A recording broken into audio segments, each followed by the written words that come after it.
সাইদ আলী আরাফাত আপনি লিখেছেন, লোন নিয়ে কি বাইক কেনা যাবে? লোন নিয়ে বাইক কেনা যেতেই পারে, তবে আপনি সেই লোনটা পরিশোধ করার ব্যবস্থা যেন থাকে, সদিচ্ছা যেন থাকে। যেন তেনভাবে লোন নিলেন শুধুমাত্র শখ পূরণ করবার জন্য এবং সেটা পরিশোধের কোনো ব্যবস্থা নেই, শখ নেই, স্বপ্ন নেই, অথবা সদিচ্ছা নেই, এরকম যদি হয় তাহলে সেটা তো ভিন্ন বিষয়। বাট সাধারণ অবস্থাতে এটা নাজায়েজ কোনো বিষয় নয়। নওশিনারা আপনি লিখেছেন, মোমবাতি জ্বালিয়ে হালকা আলোয় খাওয়াকে ক্যান্ডেল লাইট ডিনার বলা হয়। স্বামী স্ত্রী ক্যান্ডেল লাইট ডিনার করা যাবে কিনা? ঘরের সাজসজ্জার অংশ হিসাবে মোমবাতি জ্বালানো যাবে কিনা? ঘরের সাজসজ্জার অংশ হিসাবে তো মোমবাতি জ্বালাতেই পারেন, কিন্তু যেখানে ফকফকা লাইট আছে তার নিচে আলাদা করে একটা মোমবাতি জ্বালানো, এটা কোনো কোনো ক্ষেত্রে অপচয়ের পর্যায়ে যেতে পারে। আজকাল বিশেষ করে আমাদের কাছে ভালো লাগলেই আমরা কোনো কাজ করি, সেটার নৈতিকতার দিক থেকে সেটা কতটা সঠিক বা বেঠিক সেটা বিবেচনা করার সুযোগ আমরা অনেক সময় পাই না, যেটা দুর্ভাগ্যজনক। আরেকটি বিষয় হলো, আপনি যেটি জানতে চেয়েছেন যে আপনার ক্যান্ডেল লাইট ডিনার যেটি, সেটির ব্যাপারে। তো এটা রোমাঞ্চকর কোনো পরিবেশ সৃষ্টি করবার জন্য লাইট যদি কমানো হয়, তো সেখানে তো দোষে কিছু নেই। লাইট কমানো হলো, আলো কম জ্বললো, তাতে তো অসুবিধার কোনো কিছু নেই, অবশ্যই সেটি জায়েজ আছে। আল্লাহর রাস্তায় আইডি থেকে আপনি লিখেছেন, মেয়েদের স্বর্ণরূপার আংটি ছাড়া অন্য কোনো আংটি পরা যাবে কিনা, হাদিস কি বলে? স্বর্ণরূপার আংটি পরার ব্যাপারে উৎসাহ দেয় কোরআন সুন্নাহ মেয়েদেরকে। পুরুষ অবশ্য স্বর্ণ ব্যবহার করবেন না, রূপার আংটি ব্যবহার করতে পারেন প্রয়োজনে। আর লোহার আংটি পরার পরে হাদিসে নিষেধাজ্ঞা রয়েছে, এবং অন্য যে কোনো ধাতুর আংটি পরিধান করতে পারেন।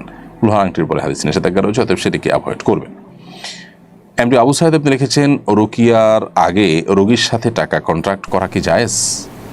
যেহেতু এখানে পরিশ্রমের ব্যাপার আছে, সময়ের ব্যাপার আছে, এবং দূর থেকে তিনি আসবেন, তার যাতায়াত খরচের ব্যাপার আছে, সবাই সমান বিবেচনা খরচ করে পারিশ্রমিক নাও দিতে পারেন, সেজন্য এখানে কোনো প্রকার চুক্তি করলে সেটা নাজায়েজ নয়। কিন্তু সেটা যেন অযৌক্তিক না হয়, সেটা যেন অস্বাভাবিক না হয়, সেটা যেন অনেক বেশি না হয়, সীমাতিরিক্ত না হয়, সেটি একটা বিষয়। অনেকে দেখা যায় লক্ষ লক্ষ টাকা হাঁকায় বসেন, তো এগুলা দুর্ভাগ্যজনক এবং অবশ্যই নাজায়েজ। রাফিদুল ইসলাম মুন্না লিখেছেন, কোরবানির 10 দিন আগে নখ কাটা যাবে কিনা? কোরবানির 10 দিন আগে তো নখ কাটতেই পারবেন। কোরবানির আপনার চাঁদ দেখা যাওয়ার আগে চুল, নখ ইত্যাদি কেটে কোরবানির পর্যন্ত সেটা আর না কেটে থাকা, এটাই হলো নির্দেশ না। অতএব 10 দিন আগে, তার মানে পয়লা জিলহজ শুরু হওয়ার আগে আমরা চুল নখ ইত্যাদি কেটে শেষ করব, সেটা ঠিক আছে। এমনি আলী হাসান আপনি লিখেছেন, আমি ফুড পান্ডায় ডেলিভারি কাজ করি। গতকাল এক বাসায় ভারী অর্ডার পৌঁছাতে হয়, সাথে আরেকজন সহকারী ছিল, সে নিচে থেকে মালপত্র দিয়ে চলে যায়।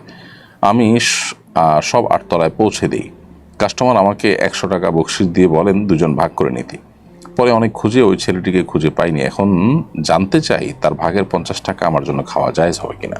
বা আলী হাসান, যেহেতু তাকে আর খুঁজে পাওয়া যাচ্ছে না এবং পাওয়ার কোনো সম্ভাবনাও নাই, আপনি যেভাবে বলেছেন তাতে বোঝা গেল, তখন আপনি মালিকের কাছে, অর্থাৎ যিনি টাকাটা দিয়েছেন তার কাছে জিজ্ঞেস করে যদি বলেন যে সে ছেলেটাকে পাওয়া যাচ্ছে না, আমি কি করব, তো তিনি যদি আপনাকে নিতে বলেন তাহলে আপনি নিতে পারেন, অন্যথায় এটা আপনার জন্য জায়েজ হবে না, প্রয়োজনে মালিককে ব্যাক করবেন।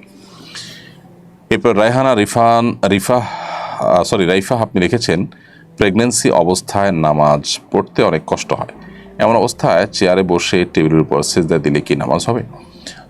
এই সময়টাতে নামাজ পড়তে কষ্ট যদি এত বেশি হয় যে রুকু সিজদা স্বাভাবিকভাবে কোনোভাবেই করা যাচ্ছে না, তাহলে সেক্ষেত্রে আপনি চেয়ারে বসে ইশারায় রুকু বা সিজদা করতে পারবেন। এটা হলো যদি আপনি নিরুপায় হন সেক্ষেত্রে। আর যদি একটু কষ্ট হয়, তাহলে সামান্য একটু কষ্ট থেকে বাঁচার জন্য এরকমটি করলে সেটা কিন্তু সঠিক হবে না। ফারদিন খান আপনি লিখেছেন, আমাদের মসজিদের কিছু জমি আছে, জমি বিক্রি করে টাকা ব্যাংকে রাখা যাবে এবং এই টাকার লভ্যাংশ দিয়ে মসজিদে হুজুরের বেতন দেওয়া যাবে। আমাদের মসজিদের একজন এই প্রস্তাব দিয়েছেন। ভাই ফারদিন খান, মসজিদের টাকা ব্যাংকে রেখে তার লভ্যাংশ আপনারা যদি ভোগ করেন, তো শুধু ব্যাংকে রেখে সে লভ্যাংশ ভোগ করাটা জায়েজ হবে না। এবং মসজিদের যে মূল টাকা সেটাই শুধুমাত্র আপনারা ব্যাংকে সিকিউরিটির জন্য রাখতে পারেন, জাস্ট এইটুকু। লভ্যাংশ নেবেন না, বিশেষ করে শুধু ব্যাংকে তো নেওয়ার সুযোগই নেই, ইসলামী ব্যাংকিংগুলোতেও সন্দেহপূর্ণ, সেজন্য সেটাও অ্যাভয়েড করতে পারলে ভালো হয়। আমরা সব জায়গায় ব্যবসার চিন্তা থাকে, লাভের চিন্তা থাকে, আল্লাহর ঘরকেও চিন্তা করি যে ব্যবসা করে কিভাবে লাভ করে দিব সেটা। তো এটা তো লিগ্যাল বা শরিয়া সিদ্ধ উপায় হলে তো অবশ্যই একটা লেভেল পর্যন্ত গ্রহণযোগ্য, বাট এরকমটি অর্থাৎ ব্যাংকে রেখে সেটার লভ্যাংশ নেওয়া যায় নয়।